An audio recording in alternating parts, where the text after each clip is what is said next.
So I'm Claire, And I'm Marshall. and we worked on a project using AAC devices. We took them out into the community to see kind of what the perceptions of other people would be and how the communication would work.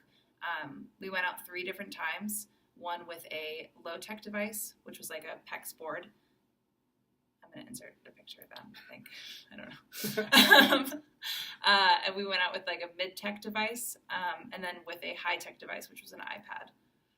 So my goal when starting this project was to gain a better understanding of how users of AAC communicate with people who don't use AAC.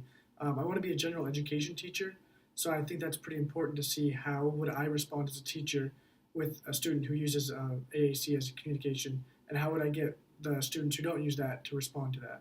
My goal was just kind of to put myself in the shoes of someone that uses that device, because that's not something that I have ever experienced. I don't communicate that way. So that was kind of my goal going into this project. So a day in the life for someone who uses an AAC device is really dependent on a couple of things. One of those things is the environment in which they're using the device. Like if they're going to Walmart versus a coffee shop, the device used, we mentioned the low tech, mid tech, and high tech, and each one of those is different and applies to its own age group kind of. So someone using a low tech device is going to get a different response than somebody using a high tech device. And then the last one is the purpose. Is the purpose to buy something, to order something to be made specifically for somebody, or is it a social interaction piece? And each of those is going to bring the person using it a different experience every day. So in terms of our experiences when we went out into the field, I was the user for the low-tech device, which we showed earlier was basically like PEX. So we had a laminated sheet and we had different options that we made using BoardMaker. And we went to Mantor Cafe to order coffee. So we had planned ahead of time that our vocabulary was going to be just to order coffee. So we only had like 10 options, basically. So when I got into line to order coffee, the barista kind of looked at me and she indicated that she kind of knew what was going to happen. I think our assumption is that a group had already gone or something, because she kind of knew what to expect when I walked up to the counter. So I think that kind of influenced kind of the way things went. But it was overall very positive. The only challenge that I really ran into was I wasn't able to indicate what size coffee I wanted. We didn't have like large, medium, or small. We just had like a yes or no option. And she had asked me something in a way that I couldn't just say like yes or no to. I had to like have another response. But she was able to kind of guide me through that. Like she pointed and she kind of realized that I didn't understand or that I couldn't respond given my vocabulary. So that was like kind of cool that she was able to do that.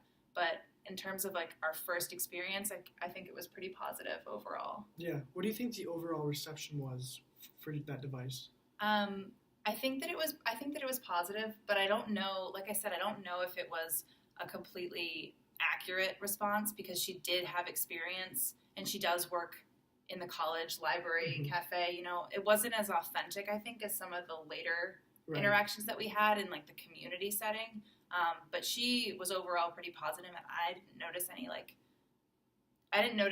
looks or anything like that from any of the other people in the cafe. It just was kind of like seamless.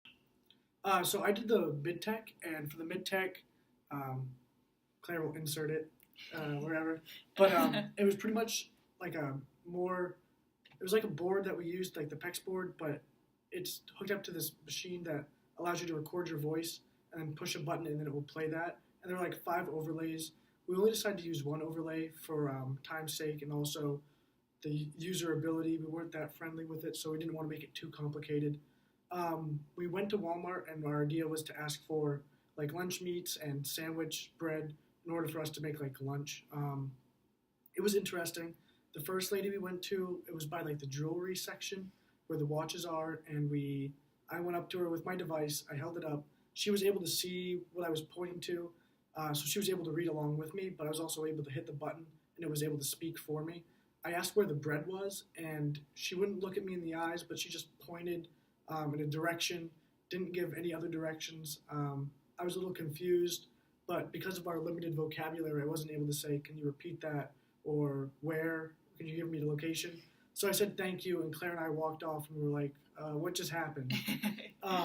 So we decided to do it again, and this time I asked somebody, where are the cookies? And this person was wearing a different colored vest, so we believed she was a management person. Yeah. And this one went much better. She looked at me. She pretty much treated me like I was talking to her, which felt really nice after the last incident.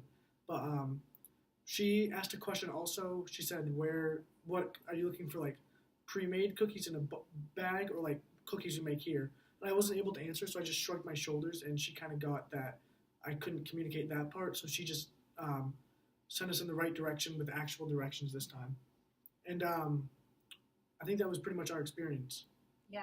Did you notice any strange reactions from anyone using the device, or just anything that felt maybe a little stigmatizing? Yeah, so when we first walked in, the greeter actually stopped us and asked us what that was, since she pointed at the device. So I had to hold it up, and I wasn't really sure if I should talk or not talk, but we didn't have any vocabulary on the device to answer, like, this is my communication device, this is how I communicate. So I just told her, this is a communication device, and we're doing a project for a class, and she shook her head yes and said I just had to ask in case something came up. And we were a little like, well, what's going to come up? So Right. that was, I could see that being very stigmatizing for somebody that uses that and being questioned. Like, that's their form of communication, and people are questioning that and stopping them when they see it. So it can be very stigmatizing. Yeah, especially if you're using that mid-tech device Yeah. that only has a limited vocabulary. Like, I didn't speak, Marshall kind of handled that, but had I not been there and Marshall only had that and that was his only way to communicate, that would have been a Yeah. pretty tough situation. I don't know what I would have done. I probably would have just like hit a button, and maybe she would have realized it, but who knows what would have happened. Right.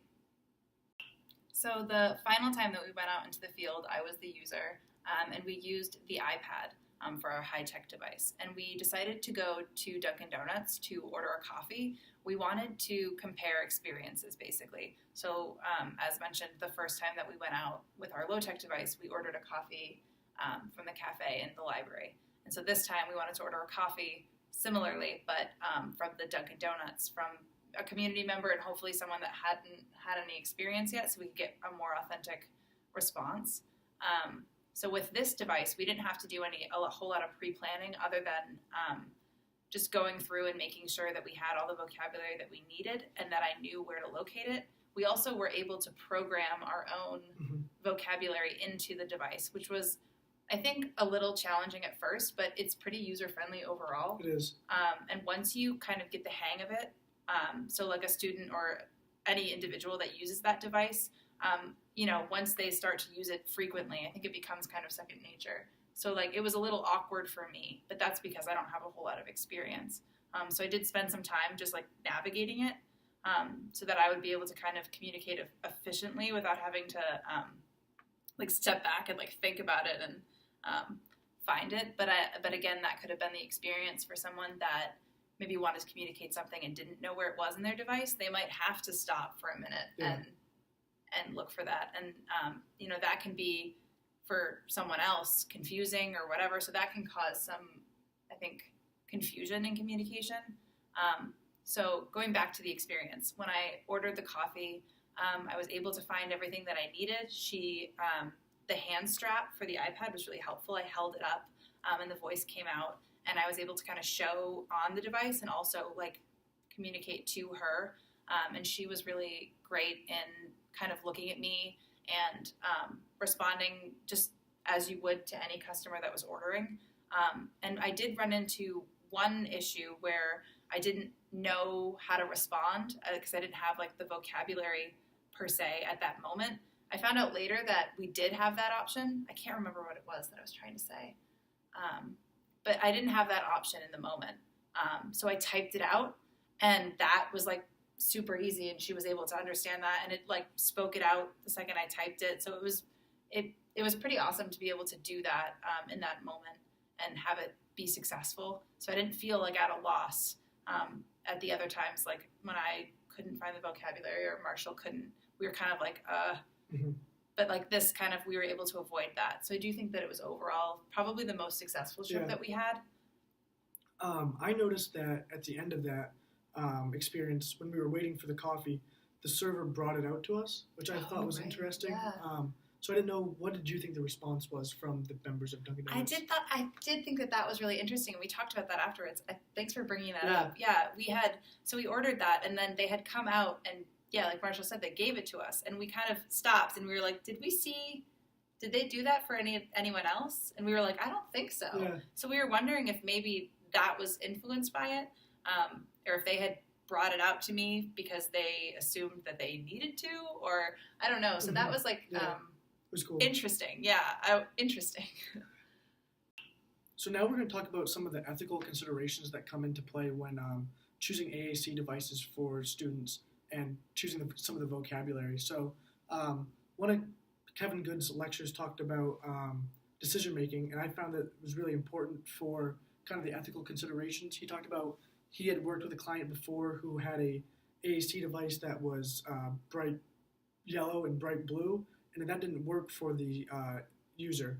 The user didn't like the colors, so the user didn't want to use it all the time, which when we think about it, that's really important that this person who's using the AAC device has some say in the decision-making process.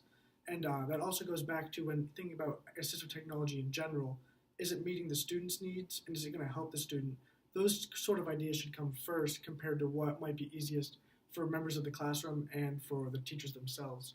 So I thought that was really interesting. And during this project, we noticed that like the MidTech device wasn't as user-friendly as we had hoped, and especially when compared to the iPad.